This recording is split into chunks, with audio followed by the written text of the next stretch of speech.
These first legal, sanctioned drag races attracted technically innovative hot rodders and their cars, like Dick Kraft and the Bug, and Art Chrisman and Leroy Niemeyer's legendary record-breaking number 25 car. Hot rod clubs like Joaquin Arnett's Bean Bandits proved there was strength in numbers too, using shared information and pooled resources to break countless drag racing records in the sport's early days.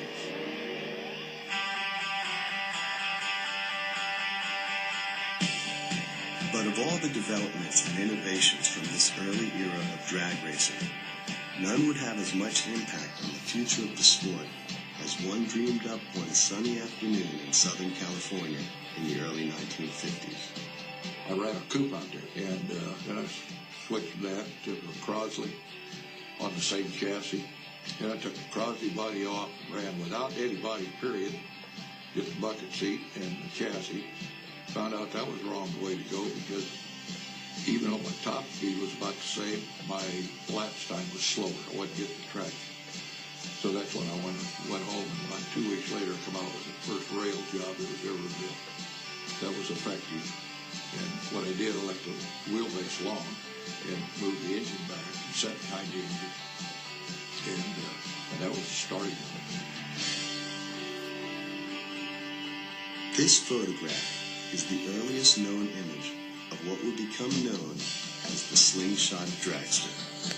The need for speed had spurred Otto Lissman to build a prototype whose influence can still be seen in the ultra-high-tech dragsters at drag strips all over the world today.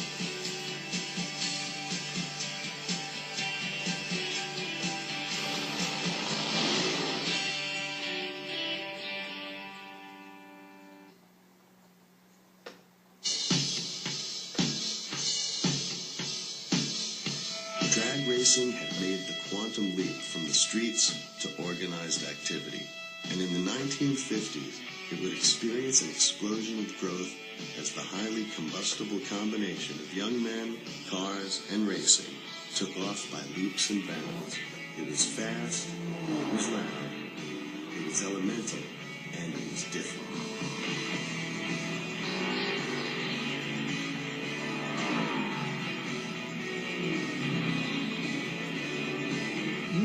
Through the pit area or get up close to the starting line and you smell the tires, you smell the nitro, that stuff hooks you.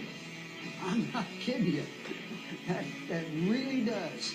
And all my friends who I've talked to over the years say, when we're sitting there talking or something, God, I'd like to smell nitro now. God, we're all hooked up. We're all hooked on some sort of dope. And it happens to be a liquid thing in the can, you know.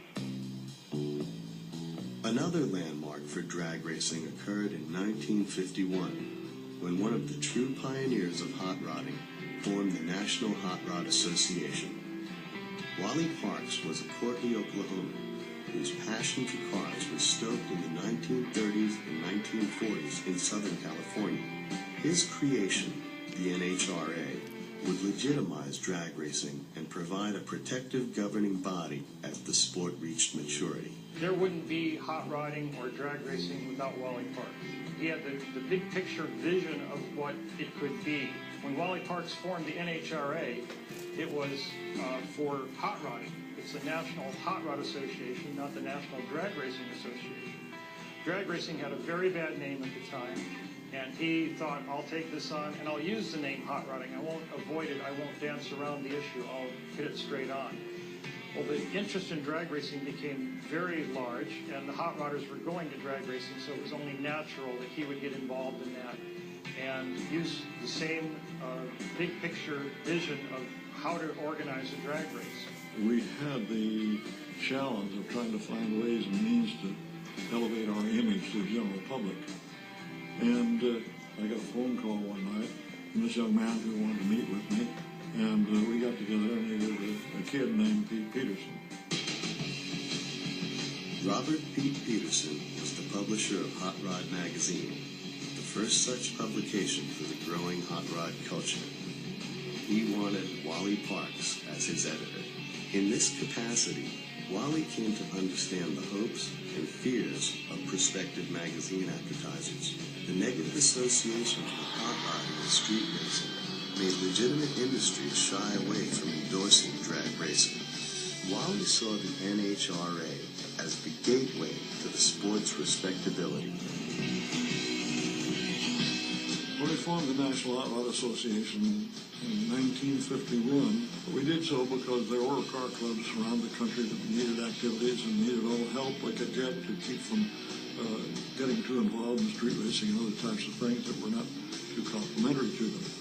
Hack Miller was one of the most active hot rodders that we've ever known, and he came on board as the vice president and treasurer. Marvin Lee from Pasadena, who also was a very active dry lakes and vaudeville racer, he came on board as the secretary of the organization. So we were the founding officers.